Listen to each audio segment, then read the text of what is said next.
What does God's love look like? What does God's power feel like when it walks among men? To find the answer, you don't need to look to the skies. You only need to look at black people. For centuries, the world has asked, who are the greatest examples of God's favor, of His mercy, His power, His divine love? And while many turn to ancient texts and prophets, the answer has been walking, breathing, weeping, singing, right here among us.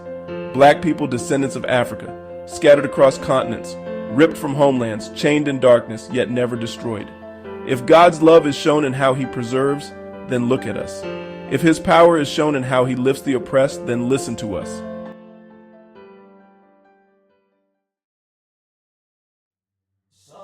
They tried to erase us, tried to break our spirit with whips, auctions, and laws. But instead, we sang spirituals that carried heaven in every note. We prayed in secret, called on a God we were told didn't hear us, yet He did. They brought the Bible to control us, but somehow we found ourselves in its pages.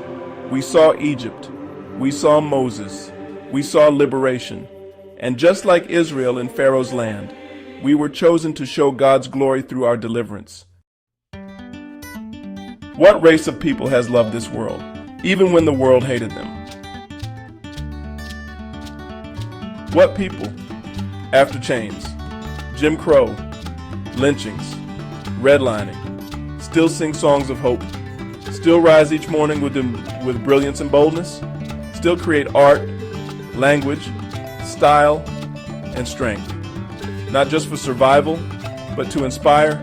This isn't just resilience, it's divine DNA. Forgiveness is the highest form of love. And how many times has the black community forgiven when others would have burned the world down? We marched when we could have rioted. We built when everything was taken. We believed that love would win. That is God's love, living in us. And we've said it too in our own way 1,000 times. How does a people stripped of everything now lead the world in music, fashion, sports, science, spirit? How does a people denied education produce scholars, revolutionaries, teachers, and presidents? That's not coincidence, that's evidence. Proof that God lifts up what man throws away. Proof that the stone the builders rejected becomes the cornerstone.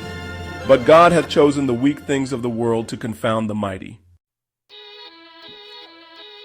If you are black, you are living, breathing, undeniable proof of God's power. You are evidence of love that endures, of strength that doesn't break, of light that no darkness can extinguish. Your hair, your voice, your walk, your rhythm, your mind are all whispers of the divine. You were never meant to just survive. You were born to rise, to shine, to show the world what happens when God dwells in a people. Let them see Him in how you love, how you create, how you walk with dignity. Because your story began with struggle, but ends in glory. We are the echo of miracles, the children of the storm who dance in the rain, the rose that bloomed in concrete, the fire that couldn't be quenched. Black people, we are not cursed, we are called. We are not broken. We are proof of God's love, of God's power, and of His divine presence right here in us. If this message moved you, please like, share, and subscribe to help us spread the word. Your support means everything.